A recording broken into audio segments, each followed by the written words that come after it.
Axirət zaman barədə hədislərdə deyirlər ki, hədislərdə qeyd olunur ki, İmam Zaman ağa zuhur eləməmişdən əvvəl bir dəccal zuhur eləyəcək və deyirlər ki, bu dəccal elə bir varlıqdır ki, o insanları doğru yoldan azdıracaq.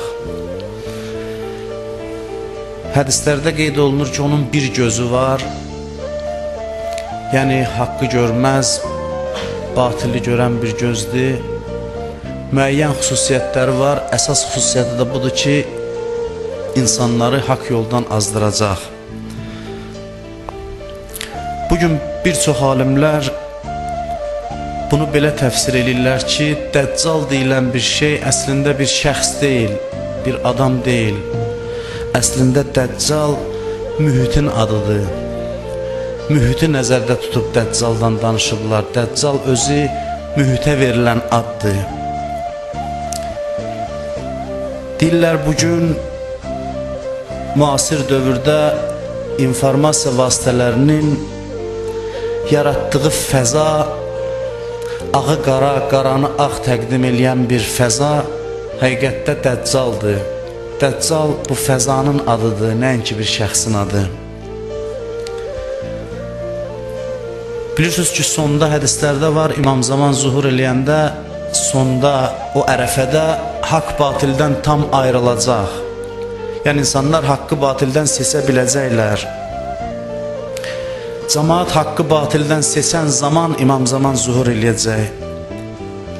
Və insanları aldadan əslində bir şəxs yox, əslində mühitdir. Təbliğatın nəticəsində formalaşan mühit ki, bugün dünyaya hakimdir, onun adı dəccaldır.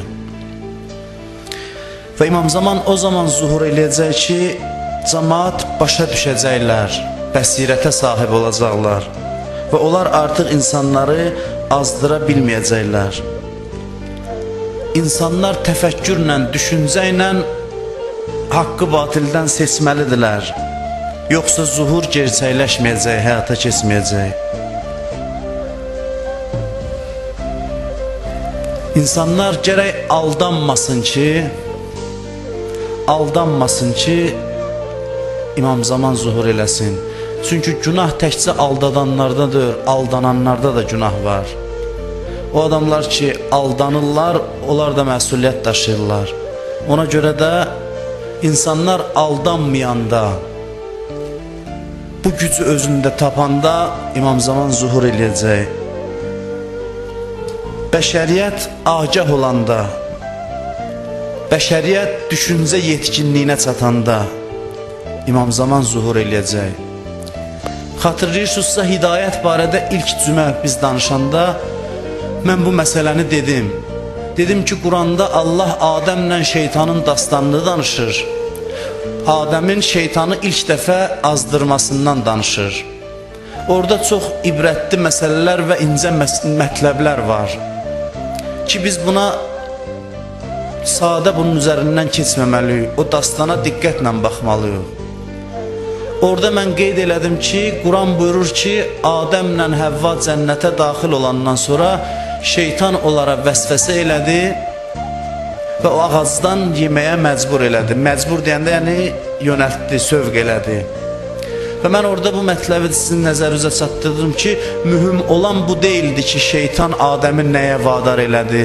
Mühüm olan buydu ki, şeytan Adəmi aldadaraq o işə vadar elədi. Mühüm o ağacın meyvəsindən yemək deyil, ondan mühüm budur ki, şeytan insanın şəxsiyyətini təhqir edərək, ona hilə işlədərək, onu batilə tərəf yönəldir, günaha tərəf yönəldir. Bu məsələdə sanki bir rəmzi mənalar var. Allah çox şeyləri xəbər vermək istəyir ki, qeyri-ilahi dəvətlər, şeytani dəvətlərin hamısının əsas mahiyyəti budur ki, onlar insanı aldadaraq harasa çəkir aparır. Hələ nəyə çəkir, o ilə işimiz yoxdur. Hansı üslubla, hansı üsulla, hansı yolla, insanı təhqir eləməklə, insanı alçaltmaqla, əgər məni biri alladırsa, deməli məni təhqir eləyib.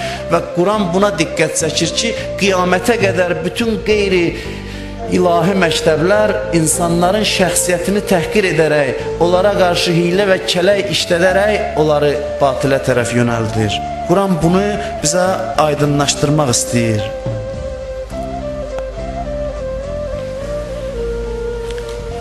İnsanlar o zaman ki başa düşəcəklər ki, onlarla düz davranmırlar. Məsələ günahda, fəsaddadır. Günah, fəsad ikinci dərəcəli məsələdir. Məsələ bundadır ki, məni insan yerinə qoymurlar. Məndən başqa cür davranırlar. Dünyanın bəşəriyyət, dünya insanları bunu anlayan gün İmam Zamanın zuhuru gerçəkləşir. Bəşəriyyət bunu anlayıb əsarətdən azad olmaq istəsə, saadətə çatacaq. Gərək bəşəriyyət, bütün insanlıq, dünyada yaşayan bütün insanlar başa düşsünlər ki, əsarətdədirlər. Onları aldadıb istədikləri istiqamətə aparırlar. İnsanlar gərək bu mühitdən, dünyaya hakim olan bu mühitdən bezsinlər, başa düşsünlər ki, bu müasir quldarlıqdır, quldarlığın müasir növüdür. Amma fərq bundadır ki, keçmişdə quldarlar qulları zəncirlə aparırdı, nəyəsə məcbur edirdilər. İndi zəncir təfəkkürə salınır, təfəkkür zəncirlənir, düşüncə zəncirlənir. İndinin o zamandan fərqi bundadır. Müasir texnologiyalar, informasiya vasitələri bu incəliyi bilirlər ki, insanların şuurunu necə idarə eləmək olar, onları necə hara istiqamətləndirmək olar. Dünyanın inkişaf eləmiş ölkələrində bunun mahir ustaları var. İnsanları məlumatla mühasirəyə alırlar, təbliğatla mühasirəyə alırlar. İnformasiya seli içində insan düşünməyə fürsət tapmır. Düşünə bilmir, düşünməyə fürsət vermirlər və bu düşüncə əsarətidir. İnsan müasir dövrdə dünyada düşüncə azadlığını itirir. İnsan əslində bəyənmir nəyisə, ona bəyəndirirlər, özü də bilmədən. Özü elə bilir ki, mən bəyəndim, amma bəyəndirdilər.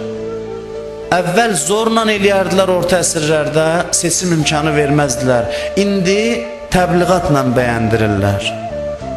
Hansısa bir istəyi insana qeyri-ixtiyari şəkildə təlqin eləyirlər. İnsan özü də bilmədən nəyisə istəyir və nəyisə istəmir. Xəbəri elə təqdim eləyir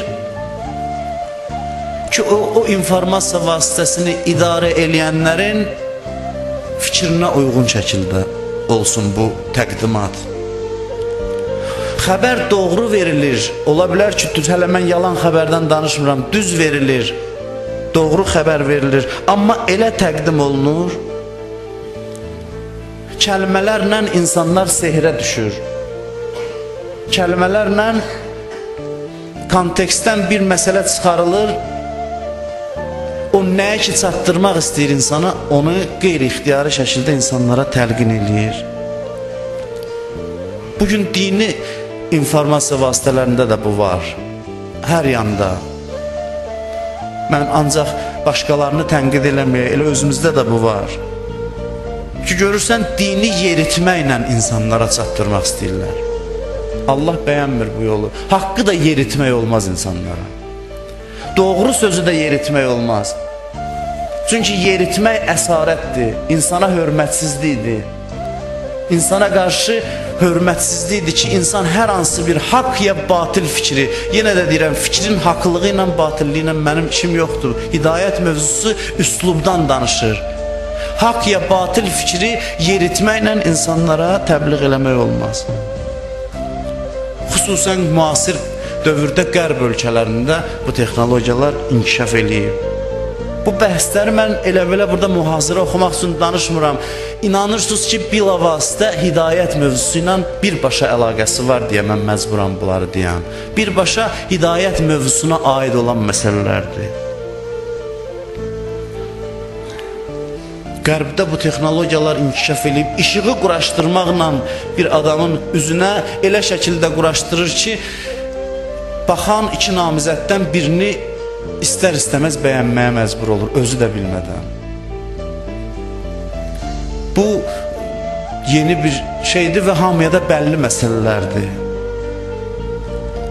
Psixoloji təsirə əsaslanır.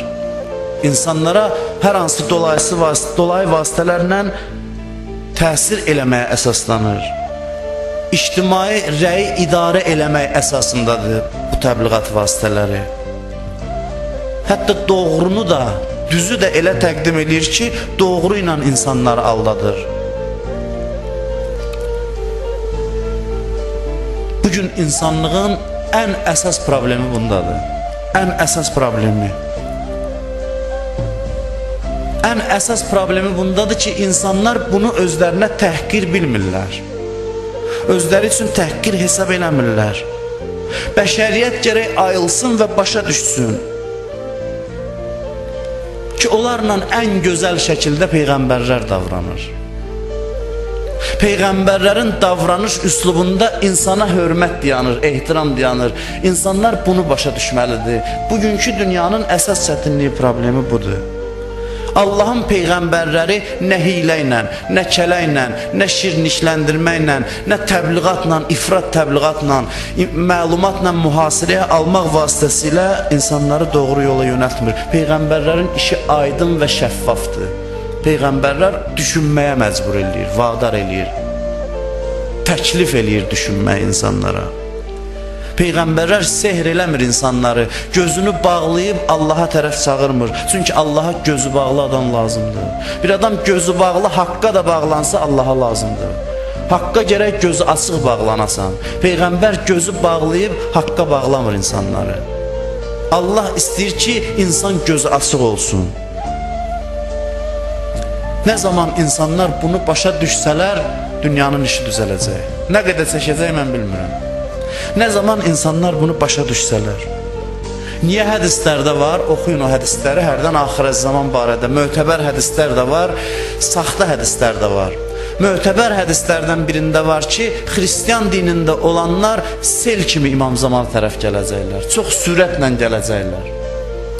Xristiyanlar çox rəğbətlə İslama gələcəklər. Niyə görə?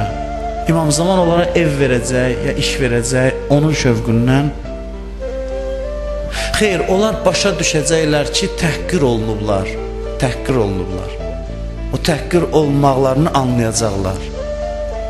Bugün dünyada bu qədər azadlıqdan danışılırsa, bu müjdədir İmam Zamanın zuhuruna. Düzdür, bu bugünün məsələsidir.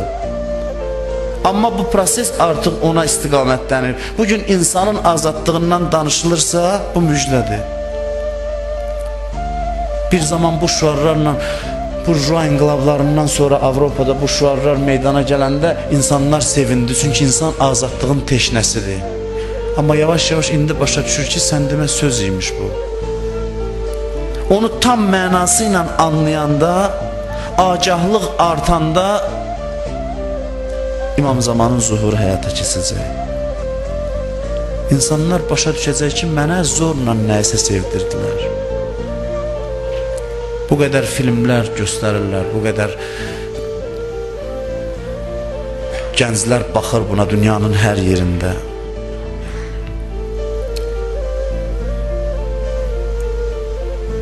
Əgər baxdunsa, oturdunsa baxmağa, artıq azad deyirsən, hansı təsiri istəyirsə sənin ruhunda qoymağa, o təsiri qoyacaq. Nəyi eləmək istəyirsə, onu eləyəcək. Elə bil ki, ruhu verdin onun ixtiyarına. Sən bilmirsən o nə fikirləşir, hansı məqsədlə bunu çəkir, o özü yaxşı bilir. Sən oturub baxırsan, o duyğularından oynayır sənin. Sənin ruhunda bir əməliyyat keçirdir ki, sənin hisslərindən oynayıb və səni nəyəsə rəğbətləndirir, özündən də xəbərsiz. Oturursan xəbər oxumağa, görürsən ki, sel kimi axıb gəlir sənin üstüyə. Fürsət yoxdur ki, insan düşünsün. Gərək diqqətlə baxasan və təhlil eləyəsən. Əleyhissalam buyurur ki, qulağınızı faydalı elmin ixtiyarında qoyun. Sizin ixtiyarınız yoxdur, hər şeyə qulaq asasınız. Çünki bəzi şey var ki, qulaq asdın artıq təsir qaçılmazdır. Odur ki, əvvəldən bir nəyə qulaq asırsan, nəyə baxırsan. Bir çox şeylər var ki, gərək baxmayasan. Həzrəti Yəhya Peyğəmbərdən bu hədisi nəql edirlər. Buyurur, Əl-məvtu əhəbbu iləyyə min nəzrətin qeyri vacib. Buyurur ki, ölüm mənim üçün lazımsız şeyə baxmaqdan daha yaxşıdır. Günahdan demir, günaha baxmaqdan. Lazımsız şeyə, mənim faydası olmayan bir şeyə baxmaqdan ölüm daha yaxşıdır mənim üçün.